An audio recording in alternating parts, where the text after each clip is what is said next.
El Ministerio Apostólico de Enseñanza y Predicación Rema Internacional presenta hoy al Reverendo Fernando García Sotomayor con la proclamación de las buenas nuevas de Dios para tu vida. El mensaje de ayer, el mensaje de hoy y el mensaje para la eternidad a los que tienen hambre y sed de la palabra de Dios. Un querigma de Dios para el que oiga, el que tiene oídos para oír.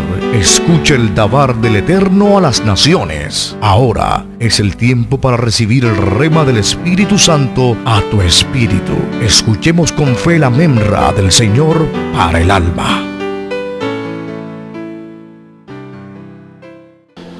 Bendito y alabado sea el nombre del Señor. A la misma le hemos dado un título. Esta disertación la hemos titulado El primero y el último. El primero y el último. Y vamos a escuchar varios textos de la palabra de Dios donde está revelado quién es ese primero y quién es el último, quién dijo estas palabras. Escuche con atención los pasajes en donde vamos a estar fundamentando esta reflexión. Isaías 44:6. Así dice Jehová, Rey de Israel, y su Redentor, Jehová de los ejércitos: yo soy el primero y yo soy el postrero, y fuera de mí no hay Dios. Isaías 48:12. Óyeme, Jacob, y tú, Israel, a quien llamé yo mismo, yo el primero, yo también el postrero. Apocalipsis capítulo 1, verso 11, que decía: yo soy el alfa y la omega, el primero y el último. Escribe en un libro lo que ves y envíalo a las 7 iglesias que están en Asia: a Éfeso, Esmirna, Pérgamo, Tiatira, Sardis, Filadelfia y Laodicea. Apocalipsis 1:17. Cuando le vi, caí como muerto a sus pies, y él puso su diestra sobre mí, diciéndome: no temas, yo soy el primero y el último. Apocalipsis 2:8. Y escribe el ángel de la iglesia en Esmirna, el primero y el postrero, el que estuvo muerto y vivió, dice esto. Apocalipsis 22:13. Yo soy el alfa y la omega, el principio y el fin, el primero y el último. Amén. Amén. Dios nos bendiga por su bendita y poderosa palabra.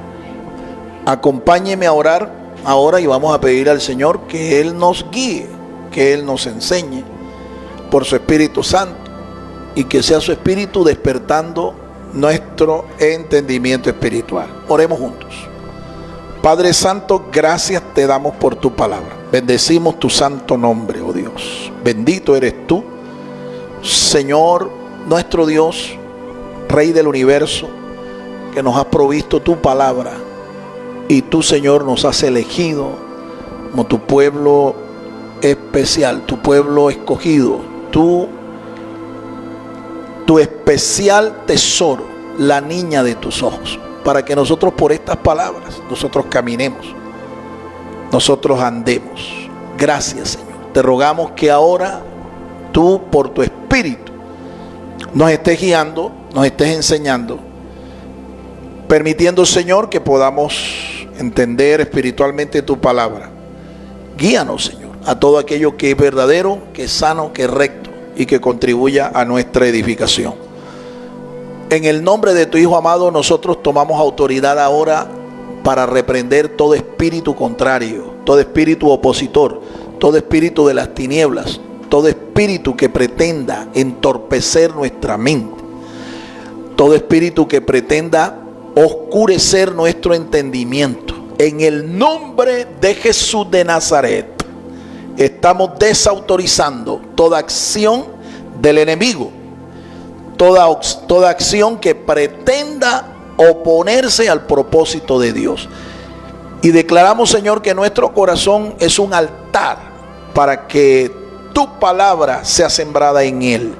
En el nombre de Cristo Jesús. Y todo el pueblo del Señor dice: amén. Puede tomar su lugar, amado hermano. Le ruego su atención en los próximos minutos. No deje que nada ni nadie le robe su atención. No deje que nada ni nadie esté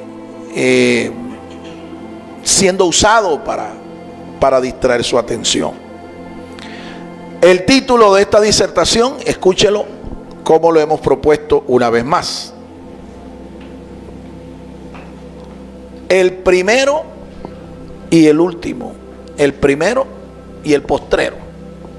Escuchemos entonces algunas ideas que nos van a introducir en esta reflexión y que luego pues progresivamente nos van a llevar a presentarle unos argumentos, unos puntos de reflexión para luego extraer de estos principios, de estos puntos, extraer aplicaciones que nos edifiquen espiritualmente, que nosotros podamos poner en práctica.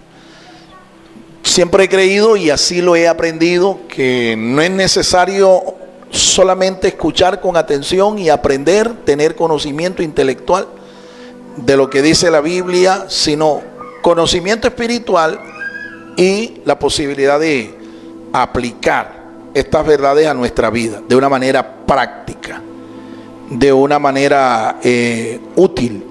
¿Cuántos dan gloria al Señor, hermanos? Entonces escuchemos estos pensamientos introductorios.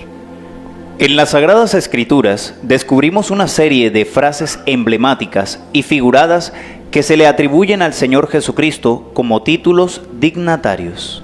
Amén. Frases emblemáticas, frases retóricas, frases que muchas veces son títulos que se le asigna en las Escrituras a nuestro Señor Jesucristo. Una de estas frases ya la he escuchado acá en los textos que hemos leído, tanto del profeta Isaías como del profeta Juan, apóstol del Señor. La hemos oído. Una de estas frases es el título de esta disertación. Jesús dice: yo soy el primero, yo soy el postrero, yo soy el primero y el último. Y usa a veces nombres de letras para referirse a lo mismo. Estos títulos dignatarios, repito, tienen un significado, ¿sí?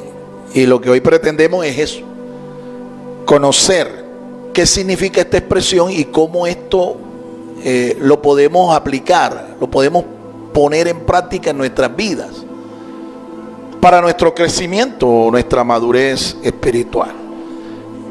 Sigamos escuchando. En un género literario simbólico, apocalíptico y usando un lenguaje figurado, el apóstol San Juan atribuye al Señor el título de primero y último, o primero y postrero. Es obvio que esta frase tiene un importante significado espiritual. Y es el significado de estas dos expresiones lo que vamos a descubrir y a exponer a continuación. Amén. ¿Cuáles son entonces específicamente, según lo escribió el apóstol San Juan? ¿Sí? ¿Cuáles son estas dos frases? Bueno, las dos frases que están contenidas en estos pasajes.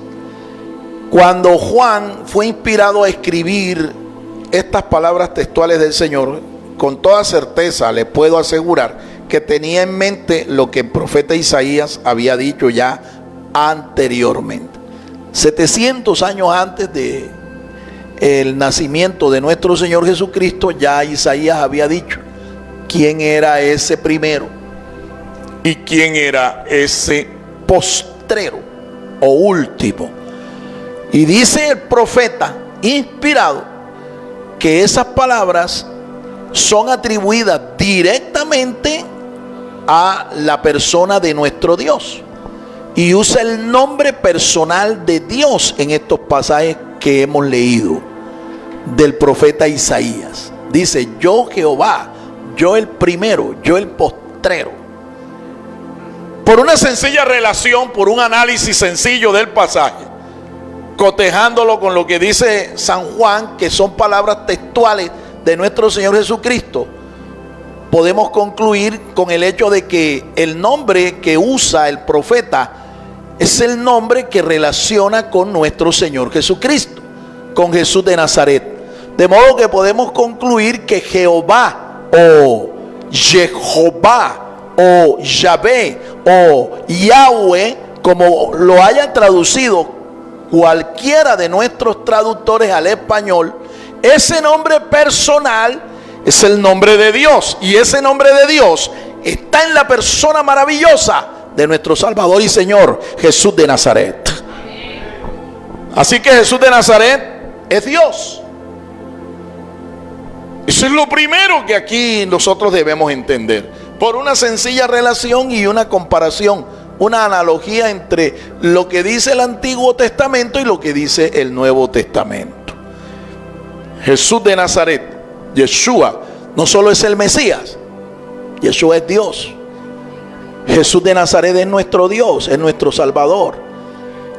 ¿Y cuáles son entonces estas dos específicas frases que vamos hoy a analizar? Número uno, el Señor Jesucristo es el primero. Es el primero, dígalo conmigo. Jesús de Nazaret, Jesús el Mesías, es el primero.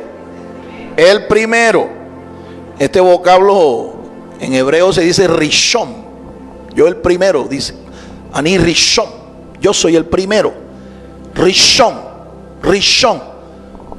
Así se dice primero. Rishon. Y esto tiene un sentido especial. Más adelante vamos a verlo. La segunda frase. El Señor Jesucristo es el último o postrero. Dígalo conmigo. El Señor Jesucristo es el último o el postrero. El postrero, el último, el último. San Juan usó, al escribir esta frase textual, literal de nuestro Señor, él usó la última letra del alfabeto griego Goiné. La última letra del alfabeto griego Goiné es la letra omega, así como la primera es la alfa. Vamos a aprender que esto tiene un profundo significado y nos vamos a edificar espiritualmente y vamos a seguir aprendiendo espiritualmente. ¿Cuántos quieren seguir aprendiendo? Continuemos entonces y nos vamos a enfocar en la primera expresión. El Señor Jesucristo es el primero.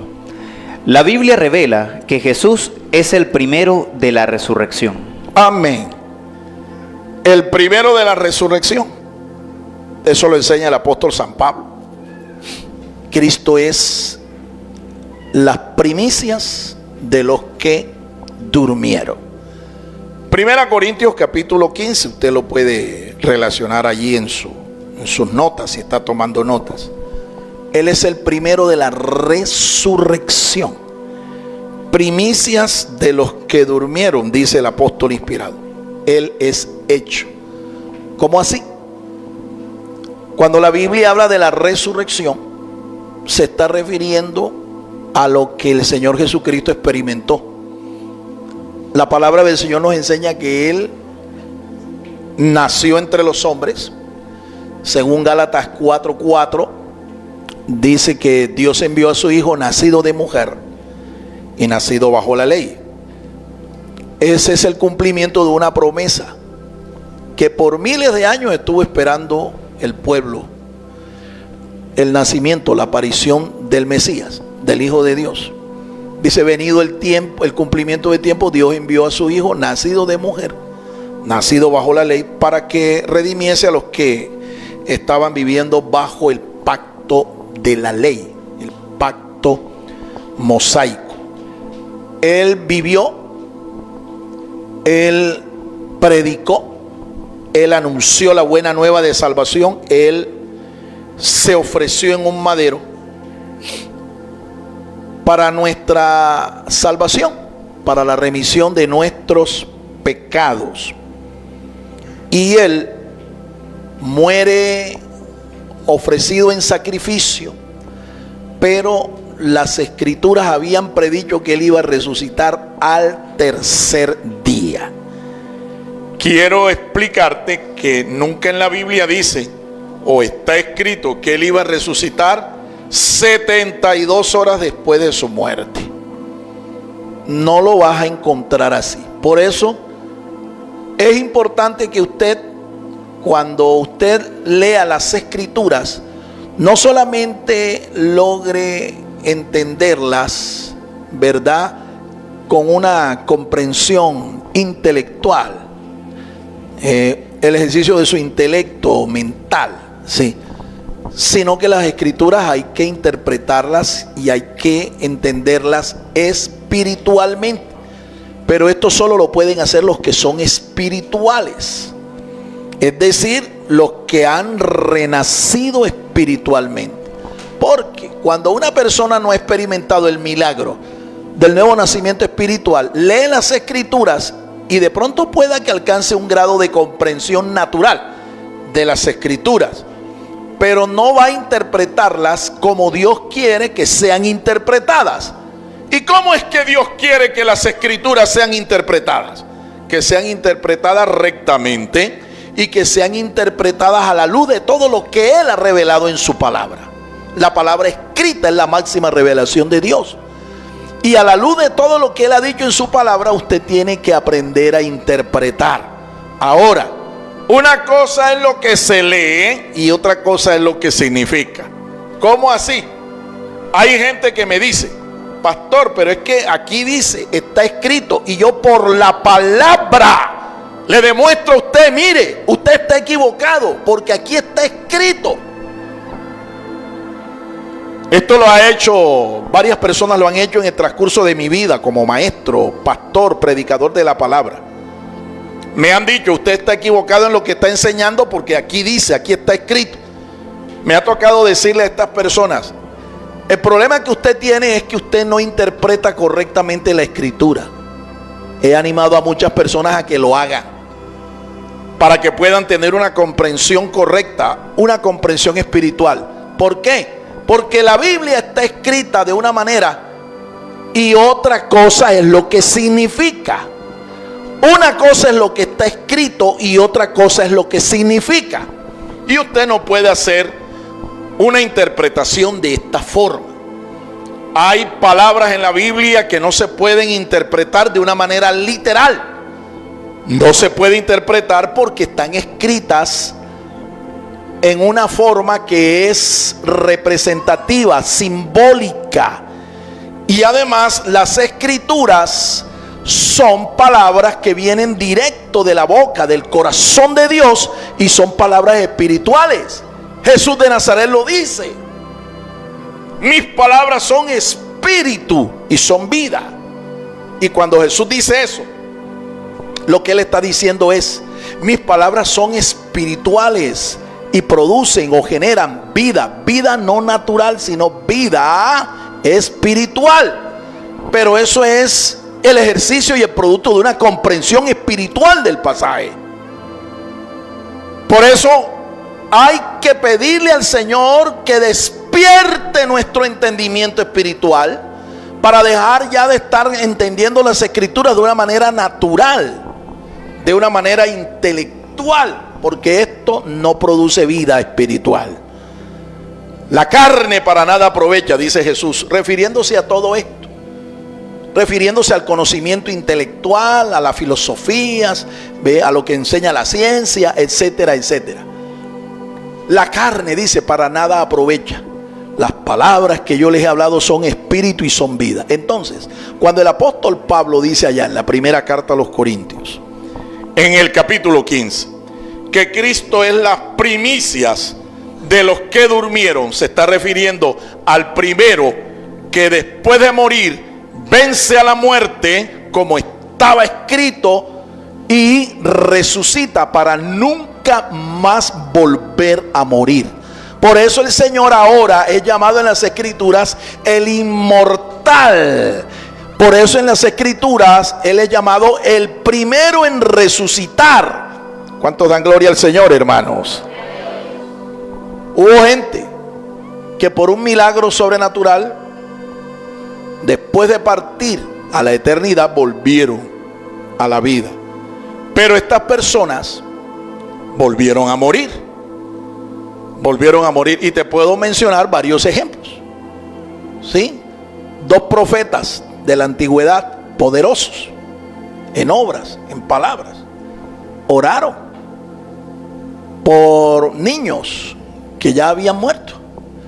Y por un milagro del Señor fueron traídos a la vida. Pero estos niños, con toda certeza, volvieron a morir. En los días del ministerio de nuestro Señor Jesucristo, en los días del ministerio de los apóstoles, Pedro, Pablo, hubo gente que también murió. El mismo día de la resurrección del Señor, hubo gente que en Jerusalén fue vista resucitando, volviendo a la vida. Pero estas personas, después que resucitaron, ellos volvieron. El curso natural de la vida llegó a su final y volvieron a morir. Sin embargo, cuando la Biblia habla de que Jesús es las primicias, es el primero de la resurrección, se refiere al hecho de que Él muere y resucita para nunca más morir.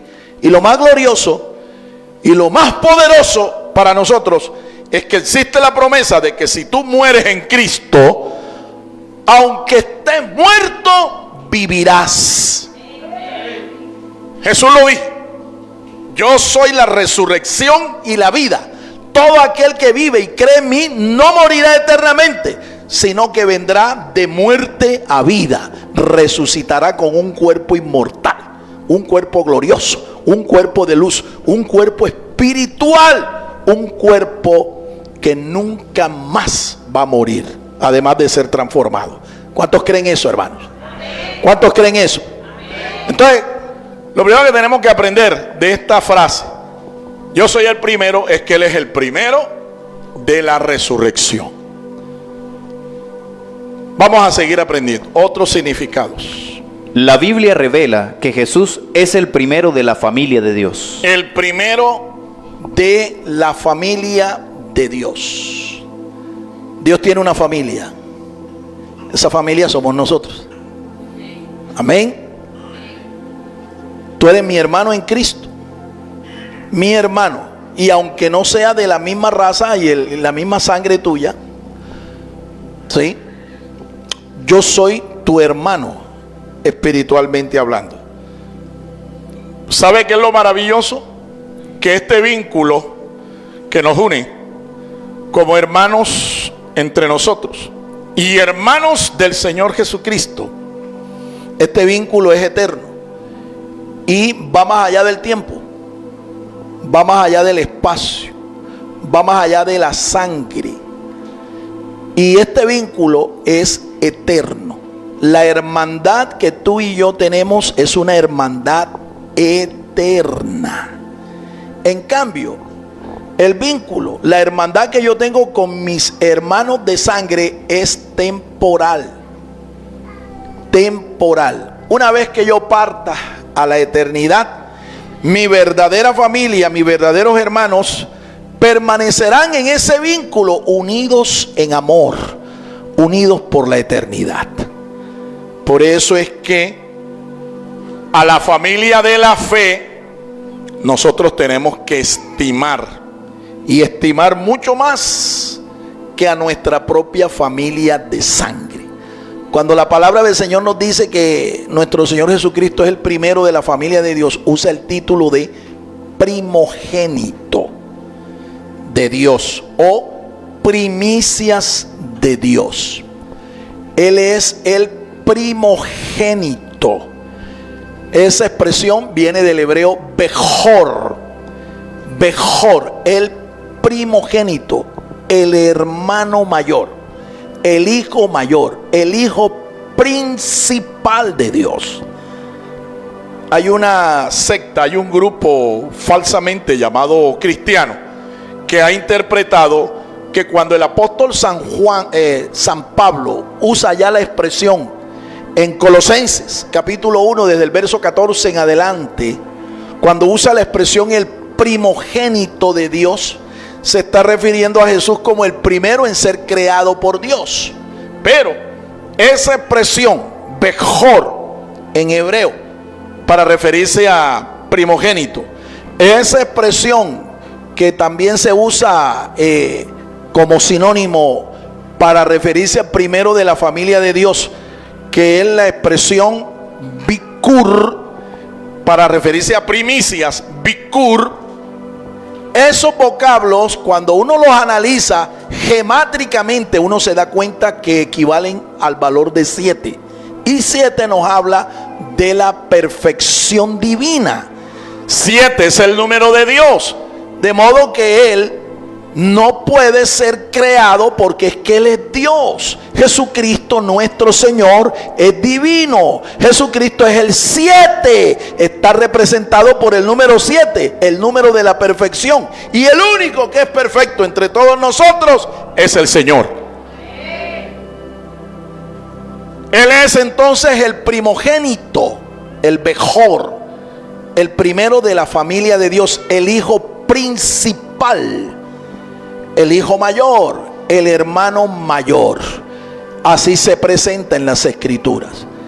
El autor de la carta a los hebreos también nos dice que él escogió ser un hermano cercano de nosotros, semejante a nosotros, un hermano semejante, un hermano de nuestra misma naturaleza. Es decir, Él participó de carne y sangre.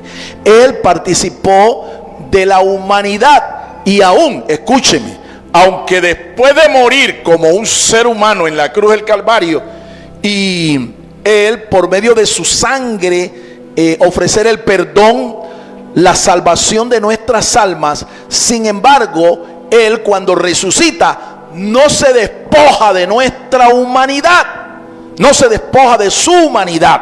Él sigue siendo Jesucristo hombre. Alabado sea el nombre del Señor. Bendito sea su nombre. Yo espero que usted me esté siguiendo, hermano. Yo sé que estas verdades son muy profundas y a veces cuando uno las escucha por primera vez o por segunda vez, estas expresiones son como bombazos de fuego en nuestra mente. Pero si yo logro que tú te enciendas, no solamente en tu mente espiritual, sino que tu corazón arda cuando estás escuchando estas expresiones, quiero que le dejes gloria a Dios porque estás entendiendo quién es nuestro amado Salvador, quién es Jesucristo. Y a su nombre continuamos aprendiendo. La Sagrada Escritura revela que Jesús es el primogénito de la familia de José y María. El primogénito de la familia de José y de María. En el texto griego se usa la palabra,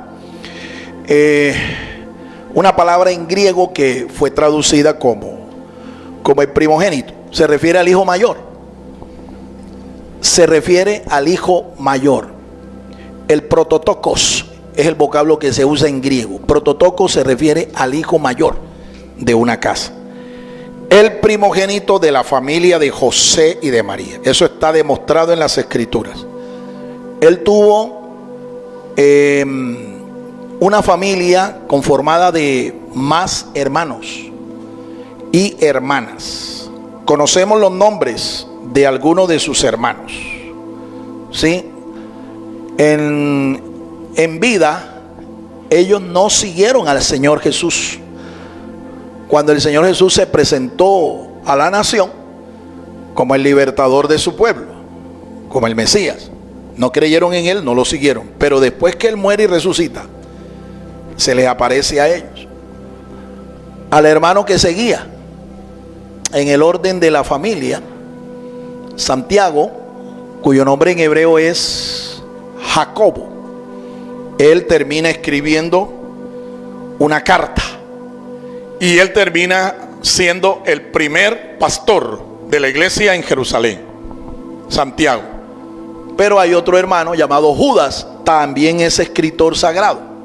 Hay una carta escrita por este hermano del Señor, ¿sí? Y hay otro hermano que también se menciona por nombre, en las Escrituras, ¿sí? Se menciona por nombre. Jacobo o Santiago, Judas, y hay otro ahí que se menciona por nombre en las Escrituras. Esto está relacionado en el Evangelio de Marcos. Y dice el texto que tenía también hermanas.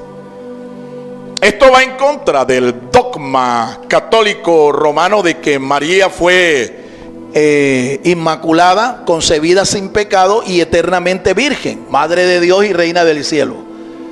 Esto que yo estoy diciendo aquí está en contra de ese dogma, porque el catolicismo ha enseñado que María no tuvo más hijos y que los hermanos del Señor no eran hermanos del Señor, sino primos, ¿sí? Primos cercanos del Señor. Y que incluso cuando ella pare a su hijo primogénito, ellos enseñan una cuestión absurda, es un dogma realmente ilógico, va en contra de la lógica, ¿sí? Va en contra de la razón, va en contra de la inteligencia del ser humano. Ellos enseñan que aunque María pare y la matriz de ella como mujer se abre, ¿ve? Ella dejó de ser virgen. Y posteriormente a eso, cuando da a luz a su hijo primogénito, ella conoce a su esposo, es decir, ella tiene una relación íntima, una relación conyugal con su esposo José, y ella siguió concibiendo hijos, como era lo normal.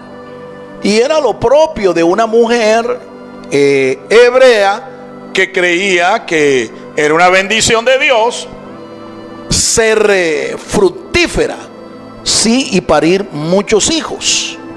Esto era algo normal, sí, pero el catolicismo romano acuñó estos dogmas mariológicos, sí, pero estos dogmas van en contra de lo que la palabra de Dios nos revela. La palabra de Dios enseña y nos revela de que Jesús es llamado el primogénito, el hijo mayor de esa familia, y que nuestro Señor Jesucristo tenía como padre realmente al mismo Dios. Así que el Señor Jesús, por eso es llamado por otro relator evangélico, uno de sus apóstoles, lo revela no como el primogénito de María, sino como el unigénito de Dios. Juan el apóstol revela que Jesús es el unigénito de Dios, el monogenes theos, así se dice en griego, koine, monogenes theos, el unigénito de Dios. El profeta Zacarías, mucho antes, 400 años antes de que esta palabra se cumpliera, él había escrito eso, que el pueblo de Dios, el pueblo de Israel, llorarían como se llora por hijo unigénito. Esta misma expresión profética es la que se usa acá por San Juan cuando se refiere a Jesús como el unigénito de Dios. A su nombre. Es que la expresión entonces primogénito de María indica su humanidad. Indica su humanidad, pero la expresión usada por Juan, el unigénito de Dios, explica y revela su deidad, su completa divinidad. Así que tenemos en el Señor Jesucristo a un ser incomparable, a un ser inigualable. Tenemos a un ser que es Dios completamente, totalmente, 100%, pero también es hombre 100%. A su nombre, dos naturalezas en una sola persona. Dos naturalezas, una unión de sustancias, la sustancia humana y la sustancia divina. Teológicamente esto recibe el nombre de unión hipostática. Voltea ahí al hermano que tienes al lado y dígale esto, dígale, míralo a los ojos y dile: en Jesús tenemos la unión hipostática. Ahora vuelve tu rostro hacia acá y medita un poco en esto. ¿Qué significa eso? Ya te lo expliqué, ya te lo dije. Si le pusiste atención, lo que tú debes entender, debes tener conciencia, es que en el Señor Jesús hay dos naturalezas. Él es Dios y es hombre. Él es Dios y es hombre. San Pablo escribe a su discípulo Timoteo y dice: grande es el misterio de la piedad. Dios fue manifestado en hombre, en carne. Grande es este misterio, dice el apóstol San Pablo inspirado. Es un misterio que Dios siendo glorioso, Dios siendo eterno, Dios siendo inmortal, se haya mezclado, se haya unido a la naturaleza de nosotros los seres humanos para ser limitado en el tiempo, limitado en el espacio y vivir entre nosotros como Emmanuel, Dios con nosotros, y dejar de ejercer esos atributos divinos para realizar la obra magna de la redención. Por eso fue que Dios se hizo hombre, para que los hombres se hicieran hijos de Dios. Dale un aplauso a nuestro Dios, hermano, en esta mañana. ¡A su nombre! ¡A su nombre! Continuamos aprendiendo. La Biblia revela que Jesús es el primero en su iglesia. El primero en su iglesia. El primero. Curioso este dato, mira. Cuando los sagrados escritores se dirigían a los discípulos del Señor, a una congregación, Pablo, Juan, Pedro, ellos siempre al final de sus cartas relacionaban a algunos creyentes por nombre. Por ejemplo, Pablo, cuando termina de escribir su carta a los romanos, relaciona al final como unos 16 nombres de hermanos que eran miembros de la iglesia de Roma. Los llama por nombre. Igual cuando él escribe su carta a la iglesia de los colosenses, lo mismo hace el apóstol Juan. Juan escribe 3 cartas y en estas cartas hace mención a algunos hermanos por nombre propio en las iglesias. Escucha esto, este dato es muy curioso, pero es muy revelador. San Juan escribe que le envíen saludos al hermano Cuarto. San Pablo. Salúdeme al hermano Cuarto. En otra ocasión escribe y manda saludos al hermano que se llamaba Tercio.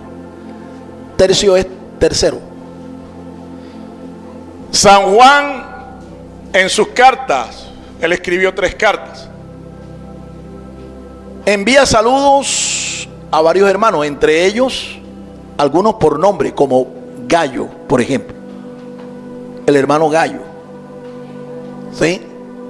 No es Gallo que canta kikiriki. No, un hermano se llamaba Gallo. Pero manda también saludo a un hermano que se llama Segundo. Salúdenme al hermano Segundo.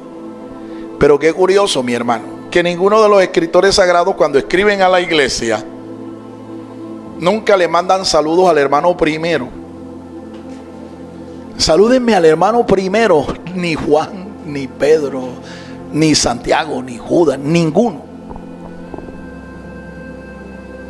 Yo he entendido que no le mandan saludos al hermano primero porque es que el hermano primero era el dueño de la iglesia. Y el hermano primero era el pastor principal de la iglesia. Y el pastor y obispo de nuestras almas. El pastor primero, el primero de los pastores, tiene nombre propio. Se llama Jesús de Nazaret. Jesús de Nazaret. Por eso era impropio estarle mandando saludos al hermano primero. Es que el hermano primero estaba presente en la iglesia.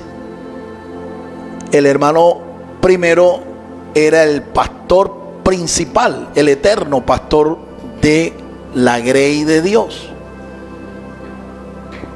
Seguimos aprendiendo. Ya sabemos entonces que Él es el primero en la iglesia.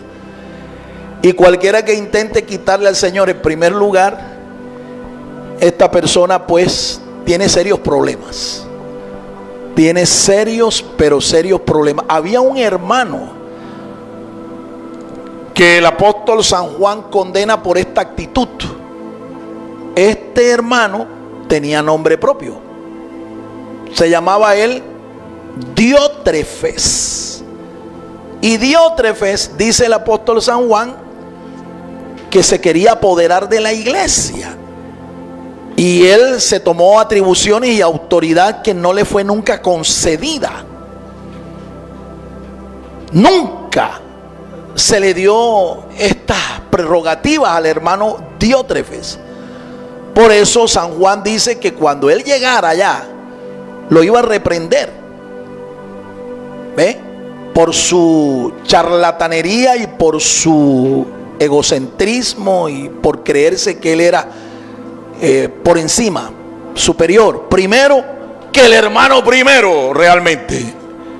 ¿Quién es nuestro hermano primero?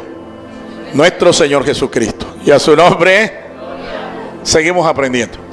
La Biblia revela que Jesús es el primero de la creación. El primero de la creación.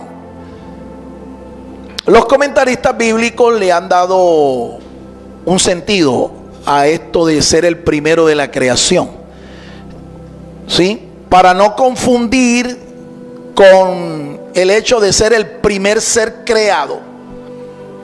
Ellos han dicho, comentaristas, escritores bíblicos, la misma Biblia confirma esto. La misma Biblia confirma el hecho de que Él no es el primero en ser creado, sino que Él es el anciano de la creación. Él está por encima de toda la creación. Toda la creación, entienda usted que es como la casa de Dios. Y el autor de la carta a los Hebreos muestra la superioridad de Moisés, la inferioridad de Moisés y la superioridad de nuestro Señor Jesucristo. El autor de la carta a los Hebreos, cuando se refiere a Moisés, se refiere como un hombre fiel en la casa de Dios, fiel en el santuario. Pero el Mesías, nuestro Señor Jesucristo, es superior a Moisés porque Él no tan solo es fiel, sino que Él es el creador de la casa de Dios. Él es el creador de todo lo que existe. Por eso Él es el anciano de la creación. Por eso Él es el primero de la creación. A su nombre. ¿Entendiste eso, hermano? Hebreos capítulo 3, puedes leerlo. Hebreos capítulo 4, puedes leerlo allá en tu casa y te vas a dar cuenta de que Jesús es superior a Moisés, porque es que Moisés, aunque fue un hombre fiel en la casa de Dios, Cristo, nuestro Maestro, nuestro Señor, Él es el creador de la casa de Dios. Alabado sea el nombre del Señor. Continuamos aprendiendo. La Biblia revela que la primera letra del alefato es una representación típica de Jesús. La primera letra del alefato. Hemos aprendido que la primera letra del alefato. Y esto lo confirmamos también cuando leemos el Salmo 119. El primer párrafo es un acróstico. Un acróstico que nos habla de la belleza de la palabra de Dios. Y ese primer acróstico se refiere a la primera letra. Revela que el nombre de la letra es Alep. Alep. Alep. Alep. En hebreo, Alep. Y esa letra representa a nuestro Señor. Representa al Señor. Alep tiene un valor numérico. uno. Uno. Y el profeta Malaquías nos dice quién es ese uno. Malaquías 2:15 dice que Él es el uno, el número uno. Número uno. Ahora, cuando yo veo el valor numérico de el nombre de la primera letra, Aleph, me doy cuenta de algo. Aleph tiene un valor de 111. ¿De dónde se toma ese valor? ¿De dónde resulta? La letra Aleph se escribe con las letras Aleph, Lamed y Pei. Si tú sumas eso, eso te debe dar 111. El valor de la expresión Aleph, 111. Ahora, suma esa cantidad entre sí y te da 1 más 1 más 1, 3. 3, número 3. Resulta que ese 3, si tú te enfocas en cuál es la tercera letra del alefato, no la primera sino la tercera, te vas a encontrar que es la letra Gimel. Y con la letra Gimel se escribe uno de los títulos más significativos del Señor. El vocablo Goel, es un vocablo hebreo, se escribe con la letra Gimel y se traduce como el Redentor. Y fíjate que cuando el profeta Isaías se refiere a él como Dios, también ligado a esa expresión dice que Él es el Redentor. Podemos leerlo, hermano Yelmar. El primer texto que tomamos como referencia en el libro del profeta Isaías dice: así dice Jehová, Rey de Israel, y su Redentor. Así dice Jehová, Rey de Israel, y su Redentor. ¿Te das cuenta? Una vez más allí tenemos que por inspiración el profeta dice que Él no solo es Dios, que Él no solo es el Rey de Israel, sino que Él es el Redentor. Pues la palabra Goel se escribe con la letra Gimel. Con la letra Gimel. Y la suma que hemos mencionado, que corresponde al nombre de la letra Aleph, 111, revela también dos poderosas verdades allí que están escondidas allí en ese valor. Cuando nosotros hablamos de Dios, hablamos de un Dios que es sustancialmente uno, y un Dios que es personalmente trino. Te lo voy a volver a explicar. Cuando nosotros hablamos de Dios, decimos que Dios es uno, pero uno en sentido sustancial. La sustancia de Dios es una sola. Dios es uno, tal como lo revela la Escritura. ¿Sí? Oye Israel, el Señor nuestro Dios, el Señor uno es. Eso nos habla de la unidad sustancial de Dios. Dios es uno y único. Pero eso es en términos sustanciales, en términos espirituales. Pero cuando se habla de la manifestación de Dios, la Biblia nos revela que Él es trino, es decir, su manifestación es en tres personas: Padre, Hijo y Espíritu Santo. Y debemos comprender que cuando hablamos del Padre, cuando hablamos del Hijo, cuando hablamos del Espíritu Santo, no nos estamos refiriendo a tres dioses, sino a tres personas en las que se manifiesta la unidad sustancial de Dios. Así que el Padre es Dios, el Hijo es Dios y el Espíritu es Dios. ¿Estamos entendiendo, hermano? ¿O ya te perdiste? Uno en términos sustanciales, y eso se deriva cuando tú ves la cantidad numérica de la expresión Aleph, el nombre de la primera letra del alefato hebreo. Entonces, cuando hablamos de la unidad sustancial de Dios, cuando hablamos de la divinidad esencial de nuestro Dios, tenemos que tomar la cifra y multiplicarla. 1 por uno, por uno. 111, ¿no? Uno por uno por uno. ¿Y cuánto te da uno por uno por uno? Uno. Pero cuando nos vamos a referir a la Trinidad personal de Dios, Trinidad personal, tenemos que coger la cifra y no multiplicarla, sino sumarla. 1 más 1 más 1. ¿Cuánto te da? 3. 3 personas. A su nombre. A su nombre. Esto tienes que pedirlo a Dios en oración para que te dé entendimiento espiritual. Pero lo hemos descubierto en esta cifra, que es el valor numérico de la letra Aleph. Por eso decimos que la letra Aleph representa la persona de nuestro Señor Jesucristo, porque es que Él es Dios. ¿Sí? Él es Dios.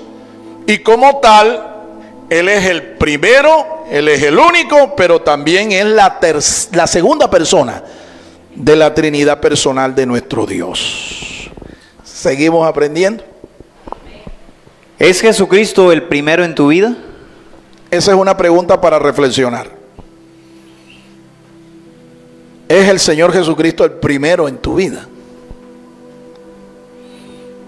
Porque si Él es el primero de la familia de Dios, si Él es el primero de la creación, si Él es el primero de la resurrección, entonces, de manera práctica, Él también tiene que ser el primero en nuestras vidas. A Él tenemos que darle el primer lugar en nuestras vidas. Si Jesucristo no es el primero en tu vida, yo dudo que tu cristianismo sea un cristianismo genuino.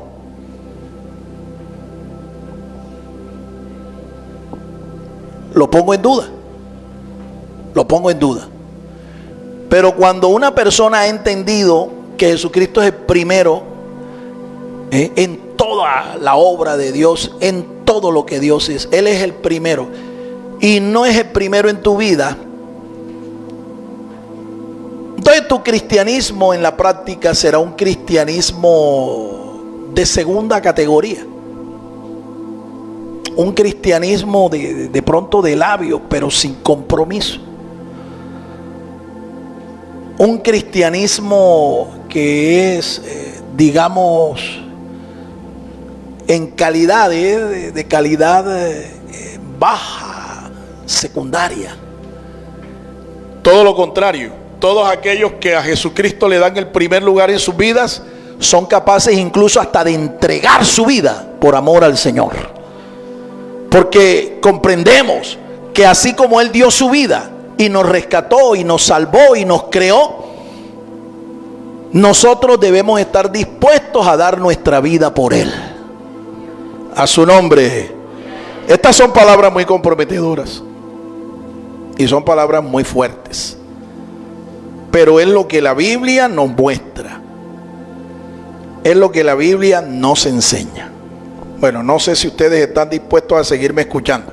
Yo tengo mucho más que decirles, y además no hemos entrado siquiera a el significado de la segunda expresión. Yo soy el postrero, o yo soy el último. ¿Quieren que paremos aquí y continuamos el 30 son las 12:20? Entonces sí vamos a parar. Ya el tiempo se me vino encima.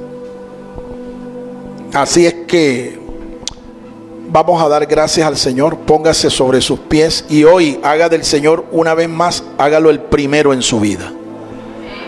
Hágalo el primero en su vida. Y oremos juntos para tomar esa decisión en el día de hoy. Hoy el último servicio dominical. Hoy es el último servicio dominical de este año. Vamos a orar y le damos gracias al Señor. Continuamos el día martes. Venga el día martes y continuamos esta disertación para que entendamos lo que significa Jesús es el último o el postrero. Padre, gracias te damos por tu palabra Y a ti queremos tributar toda la honra, la gloria y la alabanza. Gracias. Gracias, Señor, porque tú nos has dado entendimiento para conocer al que es verdadero, y estamos en el verdadero Dios. Y Él es la vida eterna. Gracias. Hoy queremos renovar nuestro compromiso de entrega y de consagración a ti. Y queremos confesar con nuestra boca. ¿Estás orando conmigo, hermano? Queremos confesar con nuestra boca que tú eres el primero en nuestras vidas. Hoy lo declaramos. Y hoy nos comprometemos, así como tú diste tu vida por mí, a dar nuestras vidas por ti. Hoy lo declaramos delante de tu presencia. Ayúdanos a ser fieles desde aquí hasta la eternidad. Ayúdanos a ser fieles y a perseverar en tus caminos. Ayúdanos, Señor, porque separados de ti nada podemos hacer. Pero si tu presencia va con nosotros, como tú lo prometiste, estar con nosotros todos los días hasta el fin del mundo, seguramente que vamos a permanecer contigo y vamos a estar contigo desde hoy, desde aquí hasta la eternidad. Gracias, Padre. Gracias. En el nombre de Cristo Jesús hemos orado. Amén. Amén y amén. Dios. El Ministerio Apostólico Rema Internacional pone a disposición esta predicación. Ofrecemos ministración a simposios, seminarios, campañas evangelísticas, educación globalizada sana y de carácter interdenominacional. Escríbanos a ministerioremainternacional@gmail.com o llámenos al celular 316-270-7181.